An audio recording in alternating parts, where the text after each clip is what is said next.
This is the Griffin Podcast, episode number 100. We're in our agent plan, and the question on the table is, are you setting financial targets? Are you a home seller or buyer who has questions about selling or buying residential property? Or maybe you're an agent who needs a plan, but none of you can find an easy way to get your answers. Well, then, hey, you're definitely in the right place. I'm Danny Griffin, the founder of The Griffin and the host of the Ask-A-Griffin podcast. And to help you take immediate action to get started in the right direction, we have put up some free step-by-step guides for you. Step-by-step, literally, step-by-step guides waiting for you at griffincourses.com. So whether you're a seller, a buyer, or an agent, those are our three core plans. There's a freebie up there for you waiting, griffincourses.com. GRIFFIN courses.com. All right, let's get to it. We are in the third plan here, the agent plan.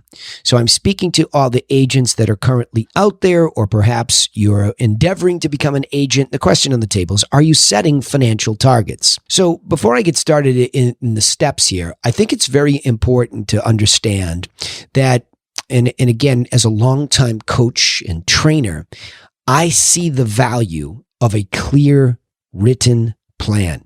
It's very important. I learned that long ago. I think I'll probably credit Brian Tracy in his book Goals, that man is teleological, humankind, okay? Humankind is teleological. We are goal-seeking. We need clear goals. Without them, we atrophy and die. So we have to get after a goal. Now, there have been many a study about writing goals down, not the least of which is mentioned in Tracy's book Goals, where he talks about a study that was done, and it's kind of gone back and forth on Yale versus Harvard, but no surprise there. Harvard Business School studied all of its graduates and asked a simple question: how many of you have written goals and clear plans to achieve them? And so they took the survey and they went back 10 years later, and whatever the exact math is, clearly those that had written plans and written goals were something like 10 times more successful, at least financially. So it's important to write your goals. You can't leave them up there where there's a lot of activity. Like I tell my kids, when you see a firefly up there, pull it through your arm, through the pen, and onto a piece of paper, and better yet, into a journal where you really own it. All right, so for agents, step one. How much money do you want to make? Now, this is a tricky question because it doesn't mean in your pocket after taxes. That would be your net income post-tax. So after all expenses, after paying the government, you have a certain amount of money. But it's just easier as a business person, which you are. The majority of you are independent contractors by far.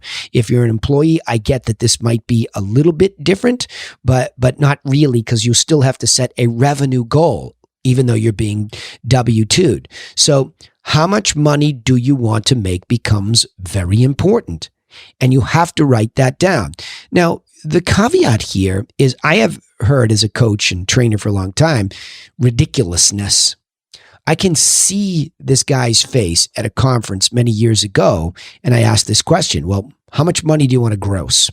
Now, I'll use the business terms. Gross revenue is the top line. When you go out and sell a piece of property, there's a gross amount of commission that comes back into the brokerage. It doesn't even come to you as the agent. It comes into the brokerage. That's the way the business works, is the brokerage takes all of the risk to take the liability away for the most part from you, provide training, services, etc. So the gross commission comes into the brokerage. And then the gross split starts from there. But you have to start, like any business, with a gross goal. So I had somebody look at me and say, I want to do $1 million. I said, whoa, that's a big number. A lot of people at this conference gross that. So that's good. You're in the right room. Have you done anywhere close to that before? Oh, no, I just got my license. Well, see, that's a problem. Nobody likes somebody with big dreams more than I do. I love people with big dreams. I love dreamers. I'm a huge fan of the power of the imagination. I've spent the better part of my life in the personal self-development arena trying to help myself and subsequently all the people that I would affect from there. So I'm all about that. But it's just not realistic to put that kind of a stretch goal without some sort of an interim goal. Okay, write the $1 million down. You want to gross $1 million through your efforts selling real estate. Wonderful. Okay, so let's build some steps beneath that to the ladder. Let's pick a round number. I don't really like round numbers, but let's pick a round number and then we can get even more specific. And I'll tell you why in a second, right? Once you have that round number, say 100,000 or say 50,000. And what I do is I try to get real estate agents, because this is largely a part-time job until you endeavor to really figure it out and make it a full-time job. Most real estate agents only sell 3 properties a year. So by definition, it's a part-time job, but a really healthy one. If you look at the median price in most major cities across the United States, at least Canada and now Mexico, where I'm doing some teaching and guiding, it's pretty healthy what the gross commission is that comes into the brokerage. So even 3 deals a year could bring a significant amount of income to that individual. And you're not going to find too many part-time jobs better than this. The problem is it just doesn't come regularly. There's no plan to achieve it. So there's just chaos. And that's a problem. So most agents end up just doing a couple deals with friends and family, or maybe even buying their own house. So you have to get that number down. So let's just say you go and you Google what's the median income in the city within which I live. Pick that number. Just take that number. If you know you're never going to dedicate anything more than part-time, okay, so back that number down and use a meaningful specific. Thank you, Zig Ziglar, who's since passed, but one of the greatest trainers I ever heard, said, why be a wandering generality when you can be a meaningful specific? And to take that further, the meaningful specific triggers something special inside you called your subconscious, which is the most unbelievable resourceful machine you'll ever be introduced to, and it's already on board. So that meaningful specific, let's say it's $55,333 in Boston, in the greater Boston area. That's the number. Okay, so write that down.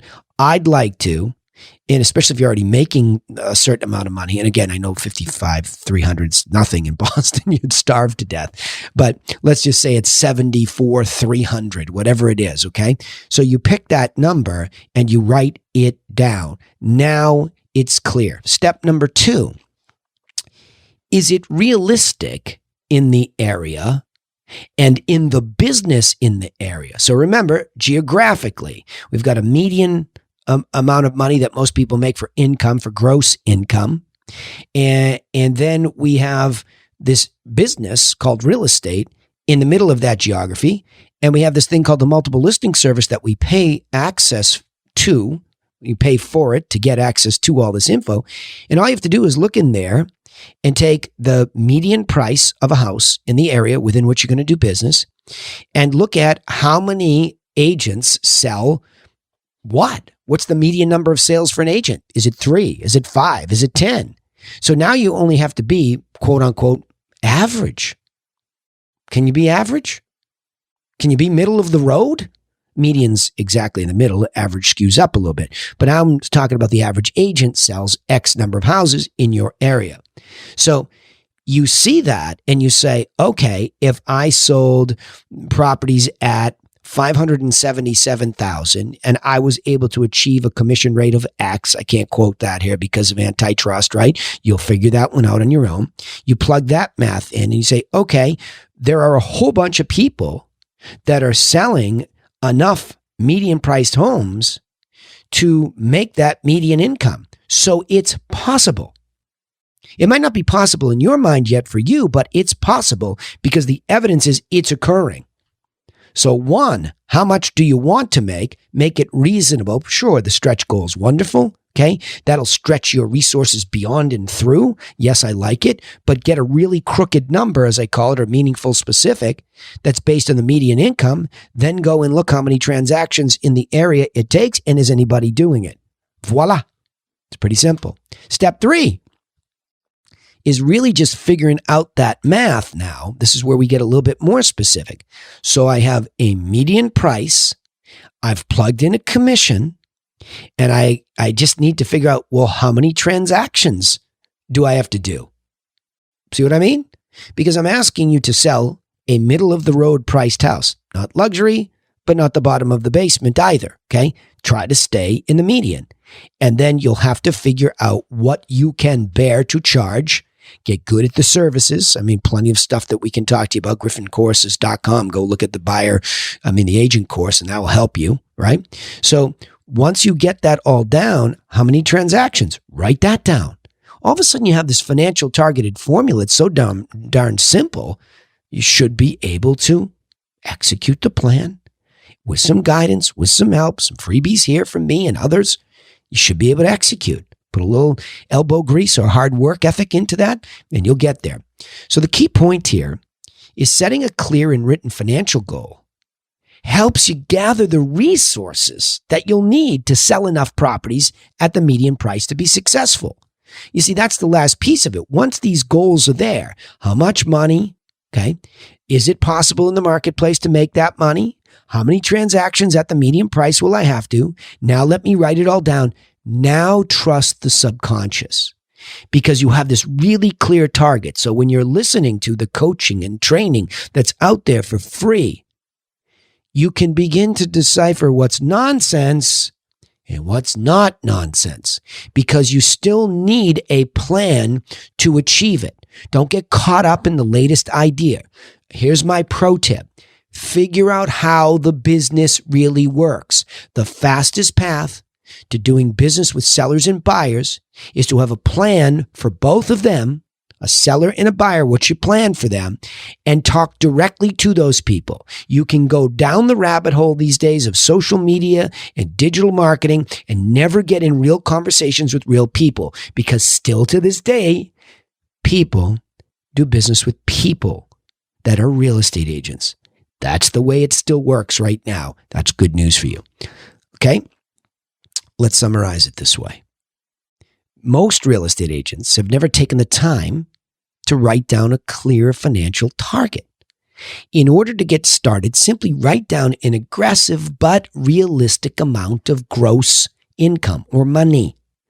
Verify next that agents in your area are already doing that. Then you know it's possible, and then you can begin to work on it being possible for you. Then simply figure out how many transactions at your area's median price you'll need to complete to successfully reach this goal.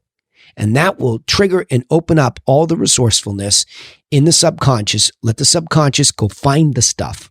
Get the clear goal, and the subconscious will find the resources. Trust me, it's uncanny, but it works. All right, remember, you can take immediate action to get started in this sort of a direction if you're a seller, buyer, or in this case, an agent who wants help by getting a copy of our free step-by-step guides at GriffinCourses.com. Go right over there. You're going to see the agent plan. You can go watch a fistful of videos over there, and it will give you the wireframe to start triggering the resources because I lay this all out for you, what's important. Also, don't forget to subscribe to the podcast on iTunes, Spotify, or wherever you listen. We also post our content on YouTube, so don't forget you can subscribe to the Griffin channel. Would also appreciate if you would share our content with other home sellers, buyers, or real estate agents so that anybody that you know that needs this help gets it. That'd be awesome if you did that. Appreciate that. But remember this, we sign off the same way every time. Nobody's coming for you. Absolutely nobody's coming to help you. So take action and get to work on a plan for buying and selling property or becoming a successful real estate agent. And we'll see you in the next episode, hopefully to help you do just that. Thank you.